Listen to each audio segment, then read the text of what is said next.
Mill Road, and we're going to do a video entitled The Emmanuel Harmon Farm, and this is going to be part one. Now, Emmanuel Harmon was born in 1818. He purchased a farm, and this farm sat at this location here, which is 165 Old Mill Road. He purchased the farm in 1857, and it was occupied by members of his family during the battle in 1863. He died in 1876 of Bright's disease of the kidney, which is also known as alcoholism. Now, in the farm during the battle was Amelia Evelyn Harmon, who was born in December of 1846, Rachel Harmon, an aunt, born in 1828, and David W. Feinfrock, who was an uncle, born in 1810. Again, the farm sat here in this location here, and behind this house would have been the farm and the barn. And through this video series, which is going to be an account of a little known, a little talked about action here on July 1st, 1863, we're going to talk about Archers and Pettigrew's Brigade. We're going to talk about the Iron Brigade a little bit. And we're going to take you onto this special unknown site here, known as the Harmon Farm site, and then the Catling Springs and Springs Hotel, which would later develop with some legendary waters. So we're going to make this in several parts, and then we're going to talk about the farm that existed here in another part, where on July 1st, 1863, it was set on fire and burned to the ground. This has been the Emmanuel Harmon Farm, Part 1, on Gettysburg Battlefield Facebook. It's going to be the Emmanuel Harmon Farm, Part 1B, on Gettysburg Battlefield Facebook. In Part 1, we talked a little bit about Emmanuel Harmon, where his home was located here on his farm, and the persons that were inhabiting the farmhouse during the Battle of Gettysburg on July 1st, 1863. And as we'll see later, the farm was burned to the ground, set to the torch by Confederate troops here as they passed by. But the Harmon Farm property for so long has been a little unknown, untold story because of later development of the land. And so in Part 1B, I just kind of want to point out and make this a point of reference video. First, the Emmanuel Harmon Farm the house and the barn sat right beyond where the house is, where my finger. We looked at it from the front side. This is from the backyard or the farm area. Over in the distance to our left, beyond the trees, on the other side of Willoughby Run would have been the John Herbst Farm, which his property basically ran on the east side, or the Gettysburg side of Willoughby Run. And of course the Harmon property ran all along here on the west side of Willoughby Run. After the battle, there was a famous hotel called the Springs Hotel that was built just in the distance there, and then later on a country club and golf course. And that golf course was here until just a few years ago.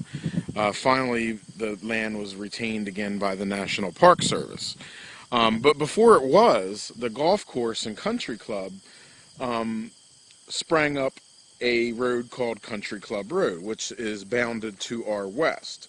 And all the homes that are along Country Club Road were some of the country club homes that were built here on the country club for members to purchase and have easy access to the country club. Of course, Willoughby Run is in here in the distance over here. And just on the other side of Willoughby Run on the Herbst property is a woods that's had several names. One name is Herbst Woods. Another name is McPherson's Woods because of its location near the McPherson barn.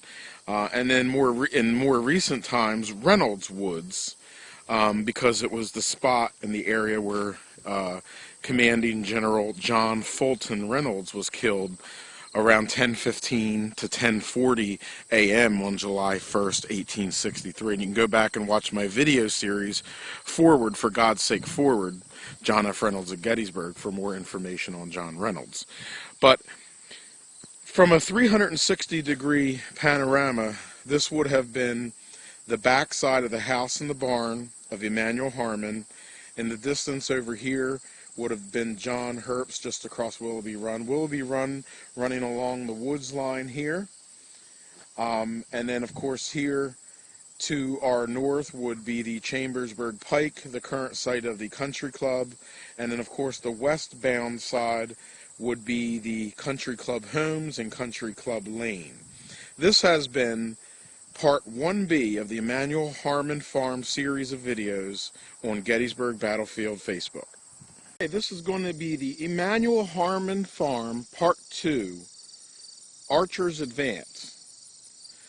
Now, on the morning of July 1st, 1863, Federal cavalry under John Buford, advancing from the direction in front of us, came by this area here, and of course the Emmanuel Harmon Farm, which we're standing on, the home being here to the south just a distance. Federal cavalry advanced in this direction here on the Harmon Farm to engage Confederate infantry under General James J. Archer. Now, James J. Archer had with him the 7th Tennessee, which was posted along the Chambersburg Pike in this direction. Next to them would have been the 14th Tennessee. Where we're standing here today, advancing toward the camera, would have been the 13th Alabama, and then just to their right would have been the 1st Tennessee. All advancing in this direction. Now, Lieutenant John H. Califf's Union Battery sat over by the Edward McPherson barn behind the woods in this direction. And that battery, which was positioned on McPherson's Ridge, opened fire on Archer's men advancing from the west. Now, Archer deployed his brigade toward Gettysburg in the following order. Again, he had the 7th Tennessee. He had the 14th Tennessee. Here, where we stand, would have been the 13th Alabama, and then the 1st Tennessee. He also had a skirmish line, which was the 5th Alabama, which would have been in front of where we're standing now. And then he also had a detachment of men of the 13th Alabama. And this was the initial advance of Archer's brigade here on the Emmanuel Harmon Farm. This has been the Emmanuel Harmon Farm, Part 2, Archer's Advance, on Gettysburg Battlefield Facebook. I am standing here on the banks of Willoughby Run, and this is going to be the Emmanuel Harmon Farm, Archer's Brigade at Willoughby Creek, here on Gettysburg Battlefield Facebook, which will be Part 3 in our Emmanuel Harmon Farm. As Archer's Brigade advanced toward the camera, they halted here at Willoughby Run, where I'm standing here. They halted here and reformed. Then, with a loud cheer and a rush, they moved forward in the direction the camera is now facing and slammed into General Solomon Meredith's Iron Brigade.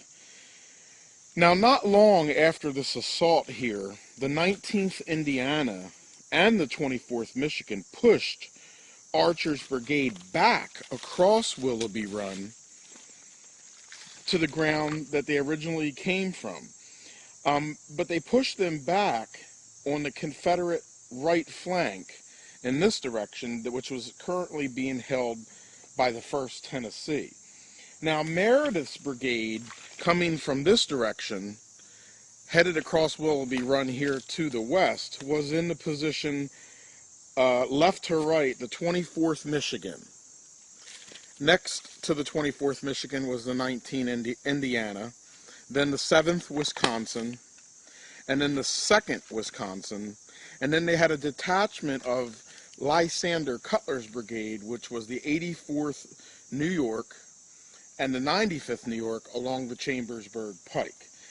Now, before crossing back across Willoughby Run, many soldiers from the 1st Tennessee and the 13th Alabama were unable to escape to the run, with the run rather to their rear, and they were forced to surrender in the ground just here where the camera is facing now.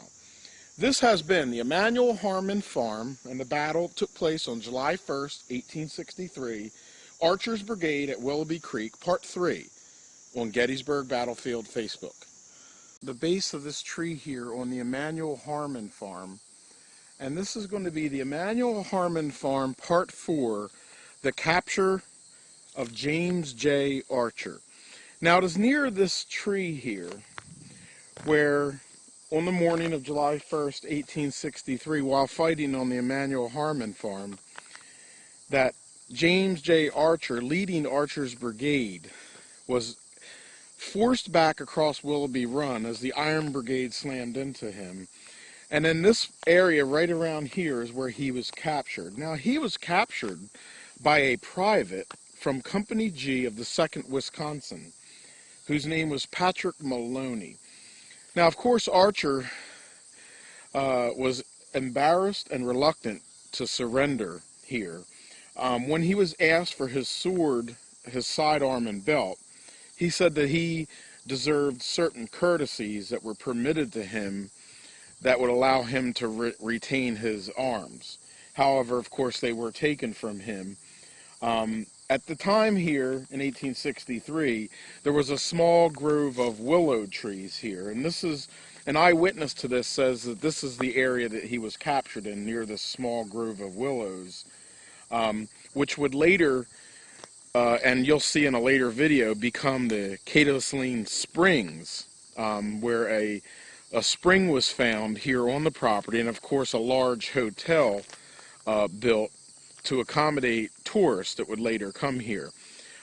Today, the remnants of the springs, which we'll talk about in a later video, are over here on the edge of this woodlot.